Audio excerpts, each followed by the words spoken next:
Kelly Campbell, welcome to the conversation today. Thank you so much for having me, John. It's a pleasure. It is a real pleasure to be with you. You're joining us from New York. I'm south of Salt Lake City in Utah. And today we're going to be talking about trauma-informed leadership. A really important topic. And, we all have stuff. We all have various baggage that we bring with us to, the various stages of life we find ourselves in and to our workplace. And so we're going to talk about what that means, for us to try to be our full, whole, authentic self and bring that to work and to be effective and successful leaders of self and of teams within the workplace, given, this fact and given, that we all are trying to navigate. And of course, some people are navigating more trauma than others. And it's a really hard thing. As we get started, I wanted to share Kelly's bio with everybody. Kelly Campbell, a trauma-informed leadership coach to emerging and established leaders who want to live, lead, and love with more confidence and freedom. They are the author of Heal to Lead, Revolutionizing Leadership Through Trauma Healing. As a sacred healing practitioner, Reiki master, and cuddle therapist, they work one-to-one with those who have experienced trauma in childhood or adulthood.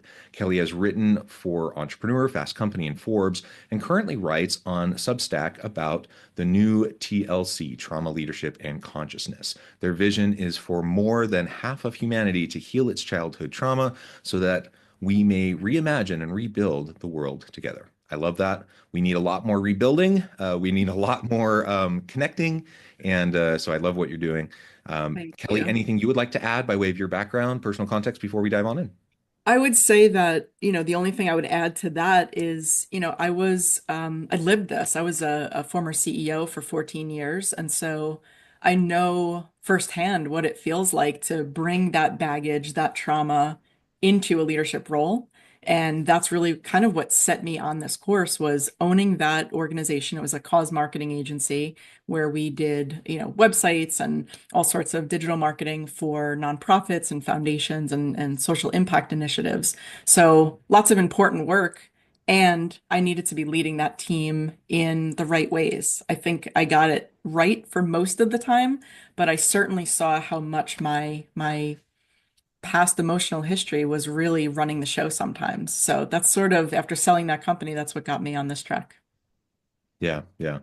Well, I appreciate that. I appreciate the background, and it's important to know, what's the why and what's motivating what you're doing, and also just to re-acknowledge that we all have that. We all have some form of um, trauma that's impacting what we're doing, and sometimes we recognize it, and sometimes we don't. Yeah. And I think that's part of the issue. Part of the challenge is it. If we're not fully aware, or if we're not fully acknowledging it, the reality is it is impacting us, and then how is it manifesting? How are we projecting onto those around us? Yeah. Often in unhealthy ways that we don't want to. That it's not like we wake up in the morning thinking, how am I going to project my unhealthy baggage onto those around me? Like, people don't want to do that, but it's human nature, and it's just kind of what ends up happening unless we can become aware, unless we can then start to practice, uh, put things in place that can allow us uh, to have more healthy behaviors, treat ourselves with self-compassion, and then you know be in a place to have more healthy leadership interactions with those around us. Yeah, absolutely. I think you're right. It's definitely subconscious for, let's say, half of the people. And the other half, there is a conscious awareness of, hey, I want to be leading in a more productive way, a more effective way. Yet I feel like there's this thing from my past that's sort of like pulling at me and Mhm. gripping at me, and it's holding me back from being the leader that I really want to be, the leader that I know I am, but I just can't really get past myself. And so those that half of people, those are the self-aware folks who I do really well with, because if you have that little bit of self-awareness, we can work with that. We can say, okay, well, if you're onto yourself in these ways, those false narratives from when you grew up, that indirect messaging, those masks that you had to wear in order to, gain belonging, for example, in your family. You don't have to keep those on anymore, right? And so there's an unmasking, which sometimes it can be pretty scary because that unmasking, we're so used to holding that as part of our identity that it's hard to drop that. And so for a lot of people, they don't touch this work with the 10-foot pole, even though they know that these narratives exist and these masks exist, because they're scared of what they might find out about themselves. Hmm. That uncertainty really becomes a barrier. And Yeah. I get that. I really understand that. And the other thing is this is a tremendous amount of work. What we're talking about here is trauma integration as part Yeah. of a hallmark of effective leadership. And to integrate your trauma, it's not a one and done. It's not a singular ayahuasca journey. It's not 3 months in therapy, right?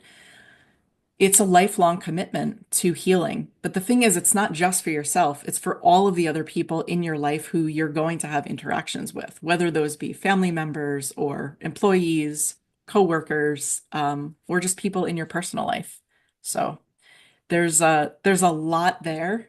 And so I get why people shy away from it or avoid it is probably a more accurate term. But there's so much benefit to actually diving in and doing the work. Yeah. Yeah. And, we can shy away from it, we can avoid it, but it's kind of like putting your head in the sand. I mean, you can't really avoid it. We're only pretending to avoid it That's right. because it still manifests and it still will impact. What are some of those signs, like within the our day-to-day leadership, what are some of those signs of unresolved trauma that might manifest? Yeah. So, I mean, day to day, in let's say in your personal life, because every leader has a personal life as well, that could look like relationships that are really rocky that you're noticing in multiple different areas of your life, right? It's not just at work, it's not just at home, it's not just with a friend group. It's you're noticing that the common denominator might actually be you in Hmm. terms of not being able to communicate well, ask for what you need. Maybe there's resentment building up. So there's, let's say, some just rockiness to the relationships that are in your life. And, from on the business side, let's say you're a leader of an organization or a manager of a team or something like that, you might see things like attrition, right? There are employees who are leaving, coworkers who are like, I want to work for anyone but you, right? And so it can manifest as something overtly toxic, and that's sort of the example that I'm giving there. Or it can be less overt, right? And so we have this, what I talk about in the book sometimes is this spectrum between people pleasing and people controlling, right? And so people controlling leaders are more that overt. We see that happening on the political stage right now, extremely overt, extremely aggressive, very authoritarian. And then on the people pleasing side, which is the other end of that spectrum, we might see people offering to take workload off of someone else's plate, but then being resentful if they don't get the proper appreciation for it, or taking on so much because they find that that's where their value lies, and then again being, resentful or undermining the growth opportunities of the people underneath them. So there's lots of ways that this manifests, whether it's inside of an organization or, inside of a family, anywhere that you are essentially taking a leadership role. Yeah, yeah. And I appreciate that you're highlighting the different ways because trauma manifests in different ways, and it's not always overt toxicity. Passive aggressive behaviors can be a way that it manifests. Yes. People pleasing can be a way that it manifests. Yeah. And so, depending on different people's personalities, depending on the types of trauma that they've experienced, the different types of relationships that have caused those traumas in the past, all of those things can result in the way I interact with people in relationships today, right? Mhm. And so ultimately, like you said, look for dysfunction today And likely, dysfunction today is an indicator of dysfunction, and trauma, caused dysfunction in the past, Mhm. that can be addressed. And there's a variety of ways that we can start to address that. Yeah. Therapy is often involved. And, I usually will say that pretty much, I'm a believer in therapy, and I think pretty much everyone can benefit from therapy regardless. Um, just because it's just incredibly valuable. Pretty much everyone can benefit from regular self-reflective practice, meditation, those sorts of things on a regular basis. And so, regardless of, anyone listening, anyone watching, if you're sitting there thinking, but I'm okay. I don't really have much trauma. I don't have much need for any of this. I'm like, well, maybe, but regardless, you're still going to benefit. If just assume that you do, like, because we probably all do anyways, but assume that you do, and start to put into action some of the things that can help you, to address the hard things, the traumas, the dysfunctional relationships, the things that probably have happened in the past, the things Yeah. that could be setting you up for dysfunction currently. And it's going to benefit you, because we all have that kind of stuff, right? Yeah, I think it's important also to kind of backtrack and sort of say, well, what is trauma? What do we actually mean by that, right? Because everyone, when as soon as you said, there a person might say, well, I had a perfect childhood. I don't have any trauma. That isn't possible, right? Because Right. your parents came into that situation with some kind of experiences that were overwhelming to their nervous system, right? Whether they inherited that or experienced that themselves. And so that gets passed down, whether genetically through the DNA or through their behaviors, from a parenting standpoint. So when we talk about trauma, we're not only talking about, what the CDC and Kaiser Permanente study of ACEs defines trauma as, which is the things that we would assume or talk about as big T trauma, right? Hmm. Uh, Parents that got divorced when you were a kid. Maybe there was a parent who was incarcerated. Maybe there's a parent who had mental illness. Maybe you grew up in a war-torn country. There's all of these things that are much bigger, quote unquote, Right. traumas. But the things that are actually just as impactful, I say maybe even more so because they are really erode the sense of self, are the smaller T traumas.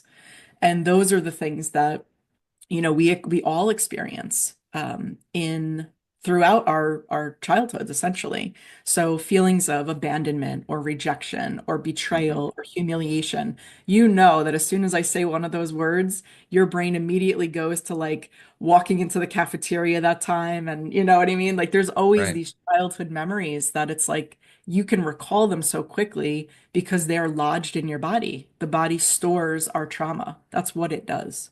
And so if we don't have mechanisms to release that, both cerebrally, you talked about talk therapy before, CBT.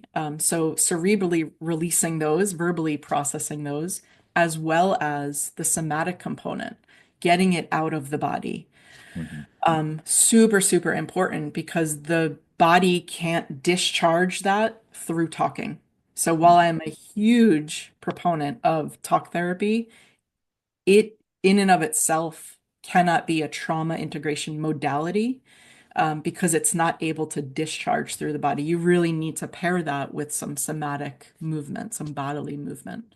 And that can look like all sorts of different things. Hmm. Yeah. Yeah. Well, I appreciate that. So Yeah. yes, it definitely, it could be like an abusive home, an abusive parent, or any of those things that you mentioned. Yeah.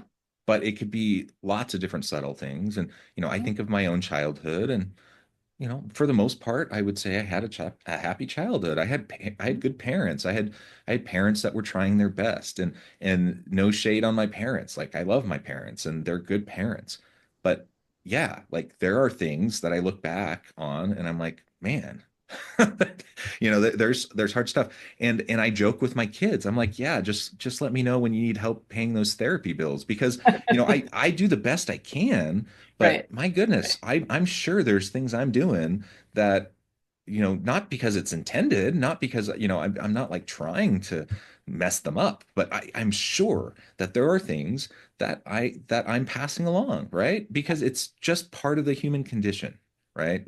You took the words right out of my mouth. This is part of the human experience. It's sort of, if you believe this, it's sort of set up this way. It's sort of designed this way, right? If we had no adversity, we wouldn't get to know the strength of our character, right? Not that I'm a proponent of more adversity just for that sake, Right. but really, we go through all of these things as part of the lessons that we're here to learn. I'll just keep it, non-spiritual in that way.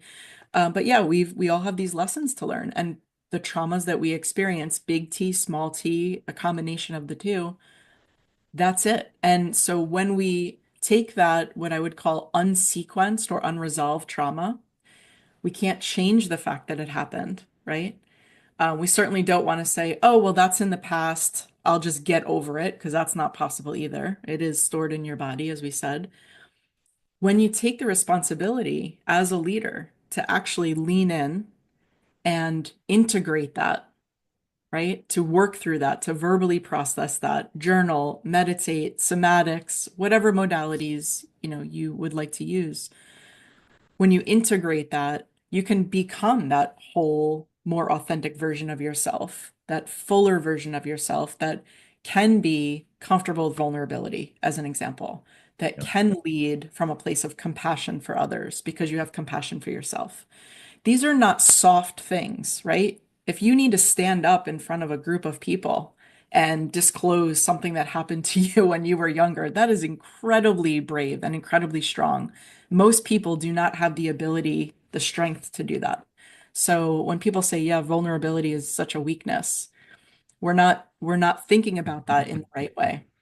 Also, that vulnerability and that compassion, that kind of dual, leadership combo really engenders so much trust among the people that you are leading. Again, whether it's family, employees, etc. It's like the culture that you really want, one that's really productive, one that's really loyal, um, one that just has a really good sense of belonging among it. Hmm. I Hmm. mean, that's the way to get there. So it's not soft and a lot of people will say, "Oh, well, what is the benefit of all of this? Is there an impact to the bottom line? Because everyone cares about money, or maybe, I don't know, that's changing a little bit, but we're starting to see that there's more to life than money. Um, Well, a but lot of people, right? a lot of people still, especially if they're business owners or, Yeah. on the hook for certain sales numbers, if that's part of your leadership role. Um, so the quick answer is yes, it impacts the bottom line very, very clearly, because think about how expensive it is to replace an employee. And think about how expensive it is when there are multiple employees leaving, right? When there is disagreement among the team, when there's less communication among a team because there's fear in the culture. So now there's duplicate jobs being done, right? It really has legs in so many places, and it comes from the top down. So if you want a more profitable, more impactful organization, regardless of the products or services that you provide, it all starts with you as the leader. I really truly believe that. Yeah, and I want to emphasize here that we're not talking about emotional dumping, right? So appropriate levels of sharing. Nobody's advocating for coming in and unloading everything on everyone around you. That's not appropriate. That's not effective. Nobody wants that, you know, nobody wants to be unloaded on and dumped on by everyone around them, and nobody, and you shouldn't want to do that to everyone around you either. Right, But appropriate levels of authenticity and sharing absolutely can be very powerful, and that is how trust is built, right? You cannot build relationships of trust without having that kind of vulnerability and authenticity and sharing. right, You just right, can't, right? right. It's impossible. Um, it's impossible. Yeah. And so I appreciate you, certainly this has all sorts of implications for personal life and for family and for friendships and whatnot. If we bring it back into the workplace, absolutely it has implications. for effective teams. It has implications for, effective coaching and mentoring relationships. If I'm thinking about how do I lead effectively, how do I, help, how do I have those performance conversations? How do I do all of that effectively? It's all built on relationships and it's all built on trust. Yeah. And so you have to do the internal personal work first if you have hope of being an effective leader. Yeah. That's just the bottom line. Yeah. And so while yes, it's uncomfortable to face your trauma, to face your past, and many people will want to try to set it aside, avoid it, whatever, however you want to frame it, but you can't really avoid it. And so we have to practice, this self-reflection and this trauma-informed approach so that we can become more self-aware and knowledgeable, and then uh, like you've said multiple times, like find a way to release it, find a way to be more proactive about it, and that gives you an opportunity to just be a more powerful leader, to have more authentic and powerful relationships with those around you. And then that has all sorts of positive, like business outcomes, Mhm. increased, levels of engagement and satisfaction and performance and creativity and innovation, all these bottom line impacts, right? That ultimately every organization is going to say they want. And all of that comes from stronger relationships, stronger teams, that start with good leadership. Yeah. I think that there's also sort of a misnomer when people hear about trauma-informed leadership, that word, just having trauma in that phrase, right? There's this automatic assumption that a leader who is trauma informed needs to act the part of a counselor or a therapist to their Mm, employees, that they're going to all of a sudden become like HR and have mhm. trauma dumped on them and all of these grievances, and that they're also going to have to like know everything there is to know about trauma and trauma responses, and they're going to basically essentially be like, um, you know, um, I don't know, like a neurologist or something, right? Yeah, yeah, So we're not saying that. We're not saying that at all. What we're saying is be aware of the impacts of how upbringing, various traumatic experiences impact people so that you can see essentially the and make generous assumptions about what's going on with yeah, employees so that you can support them, right? It is definitely not about being their therapist. It's not about overextending yourself. It's about being a compassionate human. I mean, really, I would like to reframe that even like trauma informed came from the healthcare sector back in the 70s. But really, we're talking about trauma informed care as a leadership approach across all sectors. And it's just like be aware, track people, be observant, ask them what's going on, right? If there's some kind of issue. And really leaning into supporting people on a very different level than we've ever seen leaders do that before. I think one of the things that I also kind of went back to in the book was the Industrial Revolution, really with that productivity focused, that sort of mhm, factory mindset, where if an employee wasn't performing well, we could just rip them out and literally replace them within the mhm, hour. mhm. That mindset has become part of American culture from a workplace standpoint. Yeah, And that's really where this rub is because it's not humanistic. And so what we're trying to do is bring the humanity back into the workplace. And a trauma-informed approach absolutely gets us there. It's a great framework. It's a great blueprint. I love it. I love it. This has been such a great conversation. We could go much longer and talk about a lot more things, but I do note the time and I need to let you go here in a minute. Before we wrap things up for today, I just wanted to give you a chance to share with the audience how they can connect with you, find out more about your work, where they can find your book, and then give us the final word for today. Yeah. So I appreciate that. And I appreciate you having the conversation. Um, all of the information about me and how to work with me and the book, everything is on my website at klcampbell.com.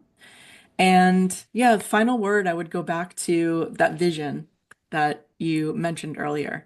I really think that if we lean into taking responsibility for our own trauma and for integrating that and working on healing that, we are going to live in a very, very different world. I think it will take, a little bit more of mass adoption once we hit that critical mass, but it's really not that big of a number when you think about it.